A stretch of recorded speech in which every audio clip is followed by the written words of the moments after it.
Being a caretaker means being needed. It means being fulfilled by being part of something that is important to both the person being cared for and to me. Throughout my life, I have been a caretaker in many different forms. Even though I had an unusual childhood, I developed my caretaking skills from my grandmother. She was the go to lady in the neighborhood when I was growing up. I learned from her the benefits of community and the importance of taking care of the people around you.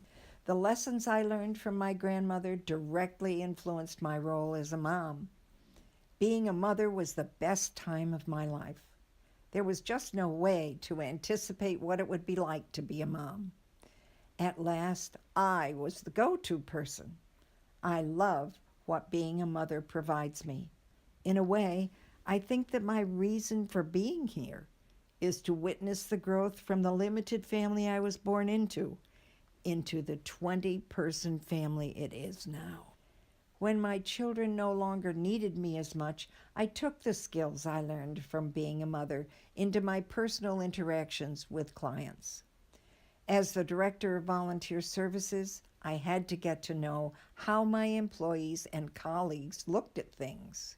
You had to know the person's strengths to know how best to direct them. Being a caretaker for my children was much more hands on, but the basic principle of interacting with people and learning about them held consistent throughout my career. I always thought my ability to get to know people and to understand them was one of my better qualities. This was challenged when I had to simultaneously take care of my husband and distance myself from him. It was heartbreaking and most of all frustrating. As a caretaker, you want to make it all better, but you can't. But you don't know you can't, so you keep trying. You try to understand them in a new dimension to find new ways to fix them. But in some cases, you aren't able to fix people and instead have to devote your energy elsewhere.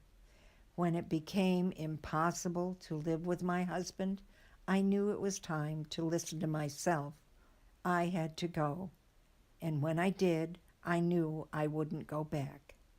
I knew that because he wasn't going to allow me to help, and I couldn't be of help. Being a caretaker is a two-way street.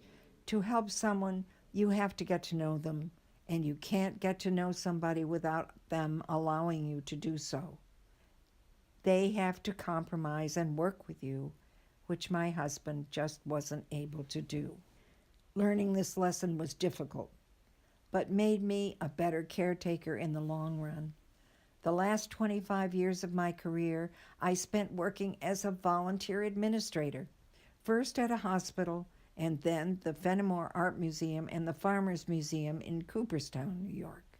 I got to be the mom again. I got to be the go-to person for many people.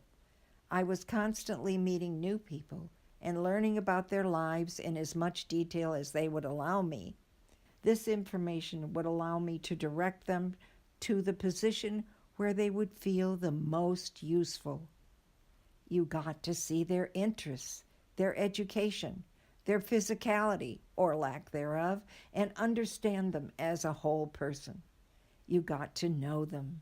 I was needed in this role. I love being the go-to person. I love getting to know people. My caretaking is through personal interaction. I like helping people, but I know the boundaries to what I can do. Throughout my career and family life, I have been a mom, and it has allowed me to meet so many interesting people and learn in unprecedented ways. Caretaking is being needed, but it is also being wanted.